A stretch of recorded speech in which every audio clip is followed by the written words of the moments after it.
So a quick show of hands. Who here feels fairly comfortable with the terminology around Bitcoin mining and Bitcoin? Raise your hand if you're comfortable with the terminology. Okay, so only about a third. So I'm going to be strict about explaining terms, make sure we don't lose half the audience. Okay, so we'll start the way I love to, which is a lightning round. Okay, so 30 seconds each. We'll start off, get your positions open for everyone.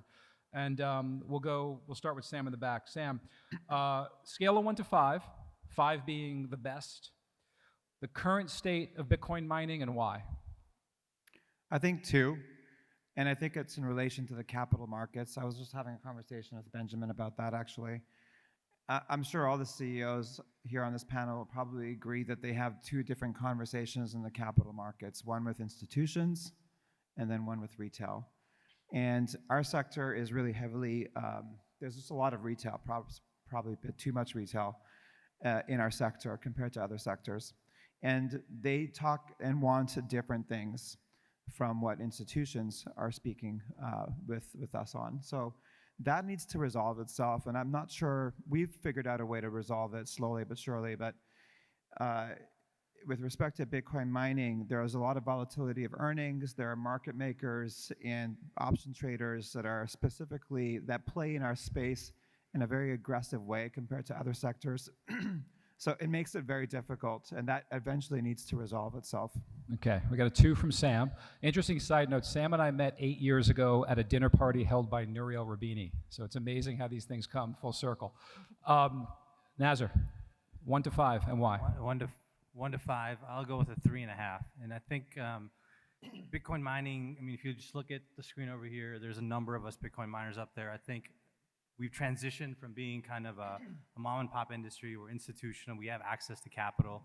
So that's kind of the good. I think, the challenge is a challenge. I think the system is set up to do that. And I think we're still dealing with some of the negative effects of the early Bitcoin miners. And so a lot of the way Bitcoin miners came onto the energy grid, I think has hindered us, and we have yet to kind of recover from some of that, I'd say, kind of pushback that exists. Okay, Ben?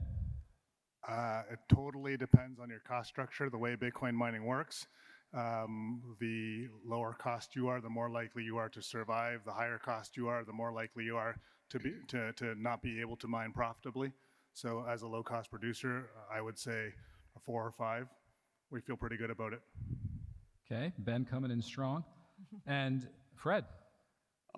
I'd say a 4, and I think we're in a transition in the industry where all of a sudden it's a question of scale, it's a question of owning technology, it's a question of chasing your own power and for your own power. Because at the end of the day, grid connect energy won't be profitable post the next halving, with global hash rate being somewhere over 1,400, and unless Bitcoin does something miraculous.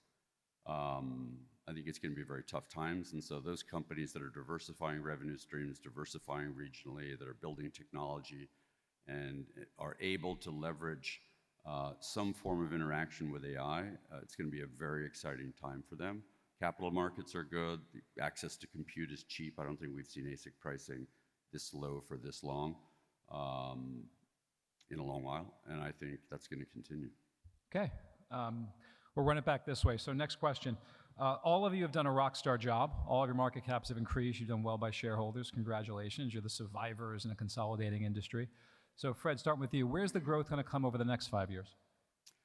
I think it's going to come through continued growth in hash rate. I think it's going to come, again, from technology and diversification. Bitcoin miners are going to move towards Bitcoin being a means to an end versus the end of what they do. So elaborate on that a bit. That's when you say Bitcoin miners being a means to an end. So think of the synergies between Bitcoin mining and AI come from Bitcoin mining being a load balancer to AI. Right? Got it. So if you get paid for that, then Bitcoin mining is simply a means for an end.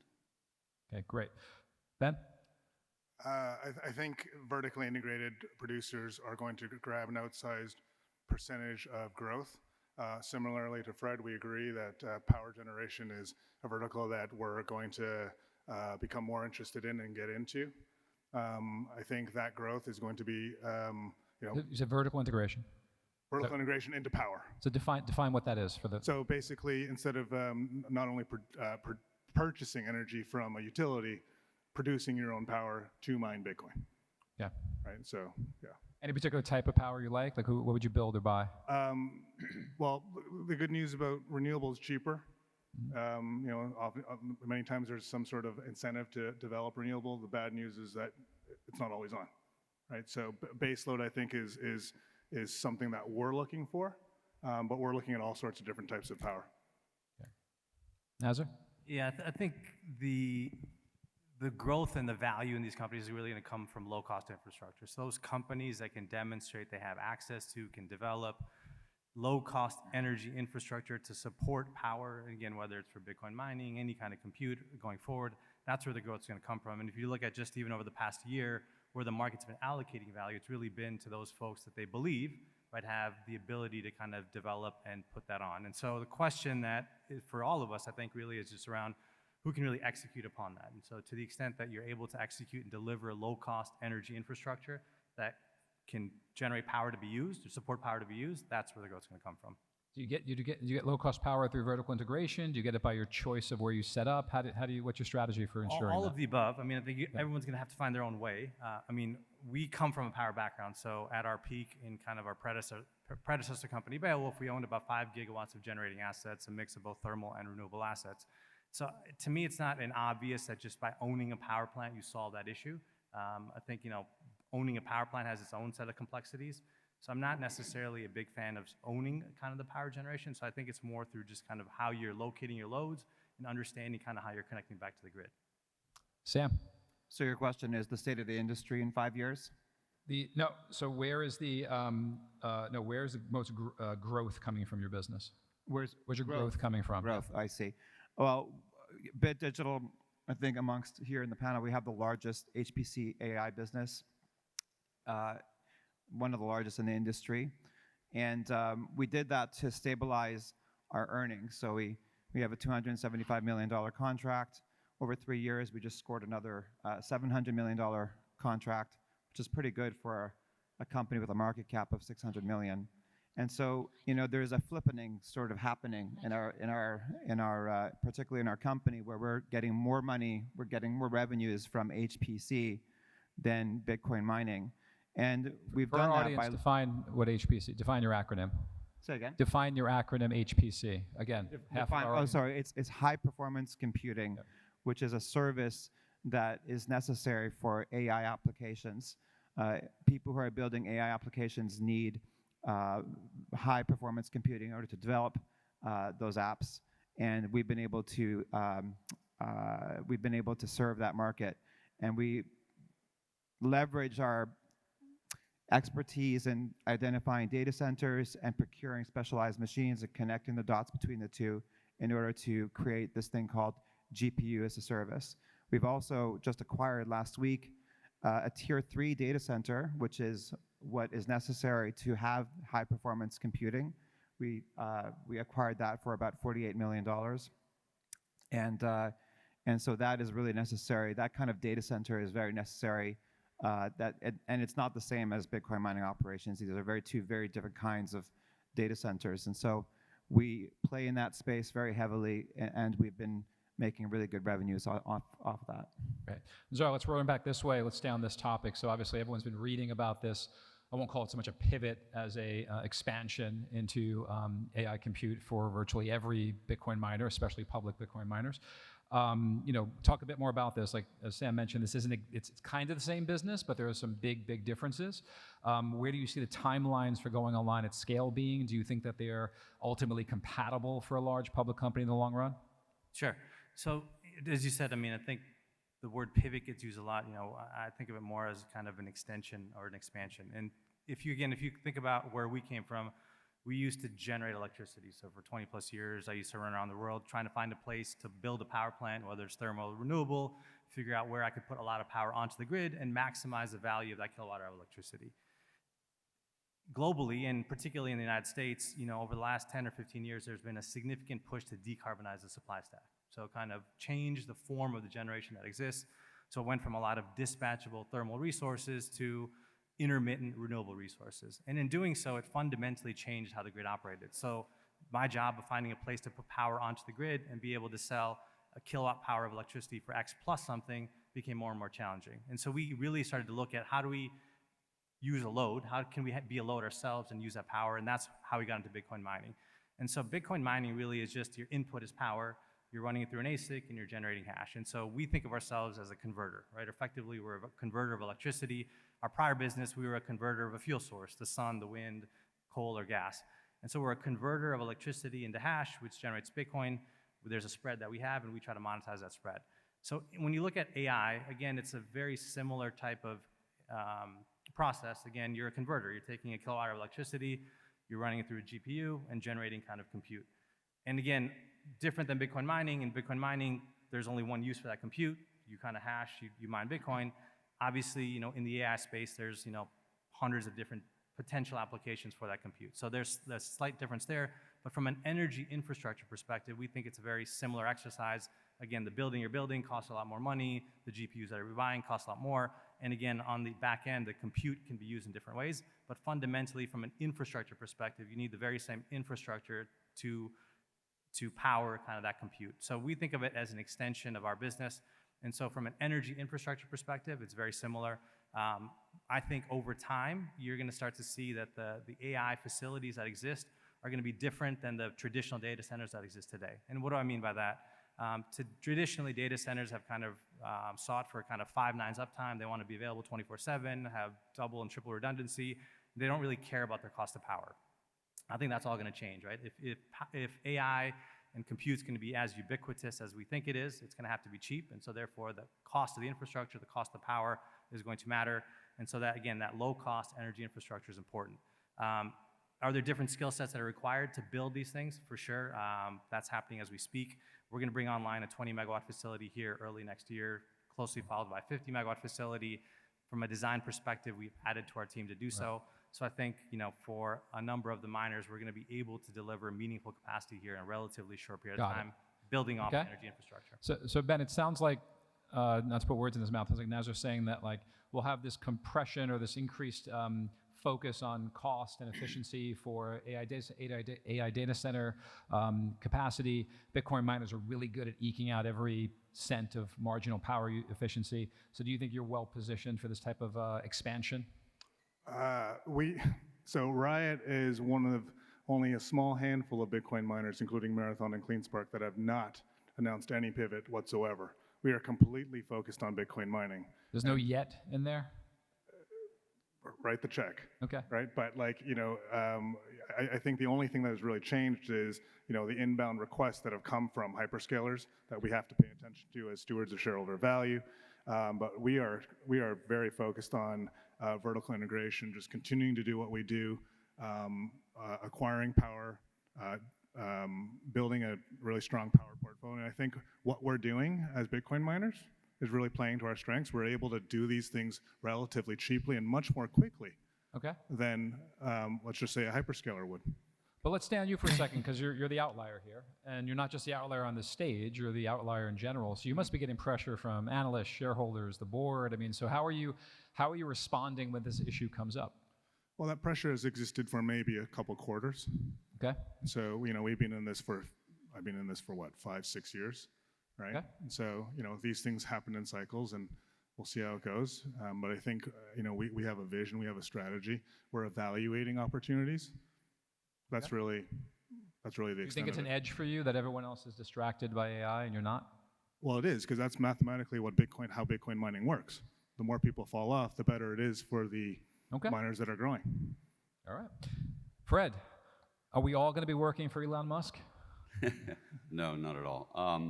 So, for one thing, there isn't one AI. There are lots of manifestations of AI. The bulk of the data centers being built today that are operating today are focused on large language models, which is essentially ingesting publicly available data and making it inferenceable. That doesn't make any money. What makes money is the inference on that.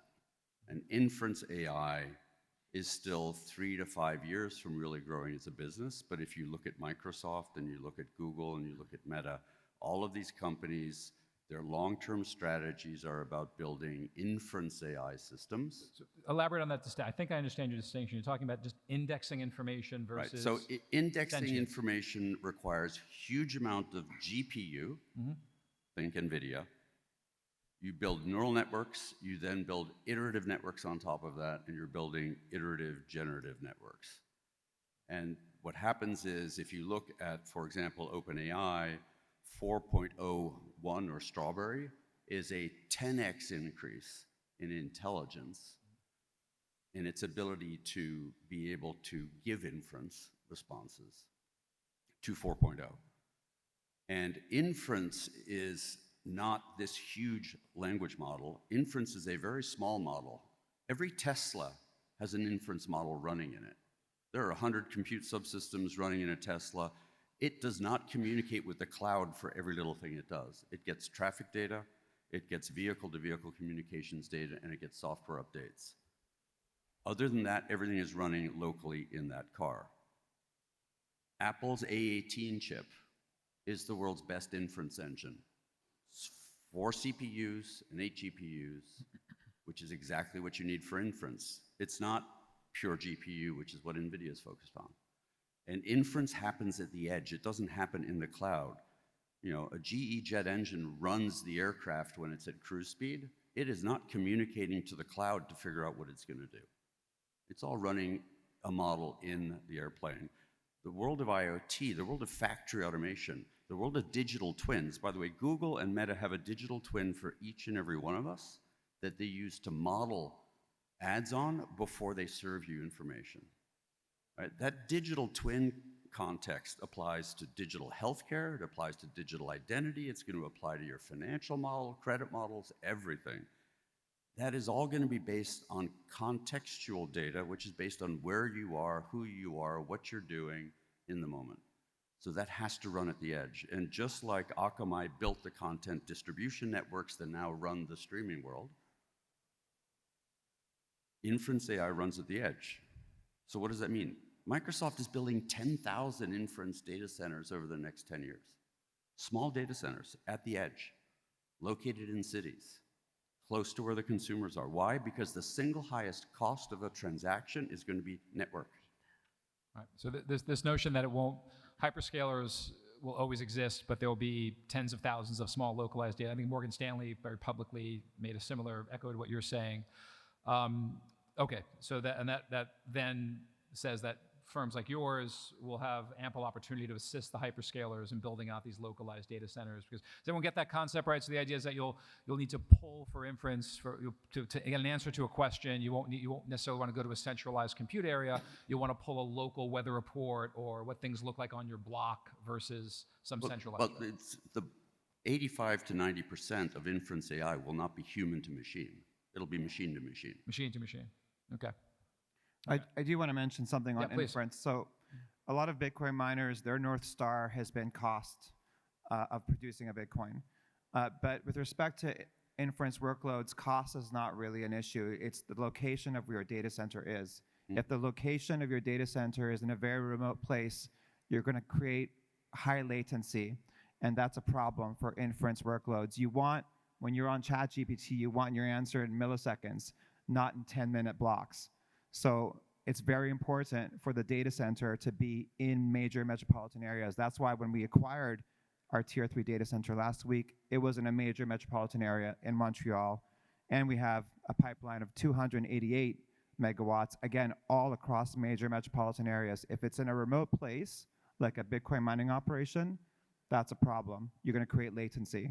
And so, again, very important, the North Star for AI workloads, particularly inference, is location of the data center. The North Star for Bitcoin miners, when it comes to producing a Bitcoin, is the cost of producing a Bitcoin. Two very different things. Okay, let's stay on location. So Ben, how important is location to your business, and what are the areas of the world that you're most excited about, or the areas in a country? We like to operate in places where there's rule of law, where there is a business-friendly environment, where there is a massive installed generation base, where we can demonstrate the value of Bitcoin mining from a load balancing perspective, from a consumer price perspective, i.e. reducing electrical costs, from a social perspective, which means employing a lot of people and doing it economically. And that place for us has been Texas. We have expanded to other states, namely Kentucky, but we are one of the largest miners in Texas, and we think Texas is extremely business friendly. Obviously, rule of law. We've learned how to operate there, and they are growing their grid, and they're growing it using renewables, which plays exactly right into our strengths. We help load balance that. Okay, I mean, there's a general sense that it is at a federal level. The U.S. government says we don't believe that the power used to go into Bitcoin compute is worth it. So you're saying that at a state level, Texas has overrode that and said we actually think it is. I don't necessarily agree with the blanket statement at the federal level. There's many different people who have opinions that matter at the federal level. It's our job really to educate all sorts of different agencies, both sides of the political aisle, to really clearly explain the benefits of mining. And I think that we're spending a lot of resources to do that, and I think we're doing a better job of it, especially given the fact that Bitcoin, crypto has become an election issue. Fair enough. Yeah, great. Look, we did a politics panel before election. It's good to see that you have a slightly more bullish or constructive sense of how the U.S. government currently is, their attitude towards Bitcoin mining. That's good. That's great to hear. Nazar, same question. Where in the world do you think you need to be? I think you need to be where there's access to power. And just touching a couple things that both Fred and Sam said, I think in this whole AI space, we're going to have a tremendous amount of discovery in the next 12 months. I don't think anyone really knows what an AI data should be, how it's going to look like 5 years from today, how it's exactly going to be used, how it's going to be monetized. And so we all have different views and thoughts, and we're trying to position ourselves in front of that. But I don't think anyone actually has the answer today. And so ultimately, location's really driven by your access to power. But the one thing I think generally people accept is that to power all this stuff, you're going to need electricity. And where does that exist? Where do you have access to it? Where is it being built? So it's really, again, access to power that I think really drives where you should be, rather than kind of solving the other way and saying, hey, I want to be here, and let me go access my power. I think you first have to really fundamentally think about how are you getting your power, and then you can kind of take your steps from there. So, does that change, though? Fred, you're next. Does that change in terms of, over, they say, 1 to 3 year time period, do you have parts of the world that have poor access to power and expensive energy, and suddenly they have the opposite of that? Yeah, I mean, again, the reason you see most of us public miners in the United States is the United States has a lot of power, right? I mean, there's 1,400, gigawatts of installed capacity in the country. So there's a tremendous amount of power that we can kind of access to kind of run our Bitcoin mining facility. So I think that was present 5 years ago. That's present today. That will continue to be present. And right now you're seeing in the market, people are saying, oh, we're short power. We don't have enough to feed all the stuff that we're talking about, electrification more broadly, AI more specifically. And so there's all these plans. Microsoft, Google, Amazon are announcing deals where they're getting delivery of power in 2035. I mean, they're announcing deals today where they're saying we're getting access to power in 2035. So that tells you that they're not just solving for today, but they're really solving for 10 years from now where that power exists. And so for all of us, I think also, again, fundamentally where that power exists and how your loads can integrate into that access to power is critical to the long-term success of your business. Fred, how about you? How do you think about this? So, I mean, we're a global company. We operate on 4 continents. We're constantly evaluating opportunities to arbitrage power. I think, as you just said earlier, you think of all the things that you do in Texas. We happen to do that here in UAE. Right? We act as a load balancer to the grid. We help lower electricity costs. We provide grid stability, et cetera. You can do that in any country in the world. And there are countries that have huge amounts of excess power. Africa, granted, rule of law is an issue. But just look in this region between Saudi Arabia, UAE, Oman, Qatar, Kuwait, Iraq, huge amounts of energy that's not being utilized, which is available. And until that energy is used, it's essentially wasted. This region has a very unique dynamic in that in the summer, you need a lot of energy for air conditioning that you don't need in the winter. So what do you do with all that power generation? So the future really for Bitcoin mining, if you would specifically, is you find pockets of power where there are opportunities to use power that otherwise wouldn't be utilized, whether it's intermittent renewable energy that can't be sold to the grid because of congestion, or whether it's generation that is in excess because demand isn't there. But the key problem is, as long as you're going to focus on grid energy, between today and 2050, when the world has decided it wants to have 100% transition to electrical energy, you have an estimated spend of over $24 trillion just in generation capacity, but actually $28 trillion in grid infrastructure, because no matter how much renewable energy you build, you cannot transport that energy from the solar farm in West Texas to the consumer in East Texas. Right. And so Bitcoin mining is going to go where energy is available because it's not being used and the AI industry can't use it. That being said, Okay. within 10 years, Bitcoin mining will be built into every battery system as an energy arbitrage device. And it will use the excess energy that, once a battery is fully loaded, any other marginal renewable energy that comes to it has zero cost. Can't put it in the battery because the battery's full. Okay. So mine Bitcoin with it. So let me put you all on the spot. Optional question, only if you want to answer.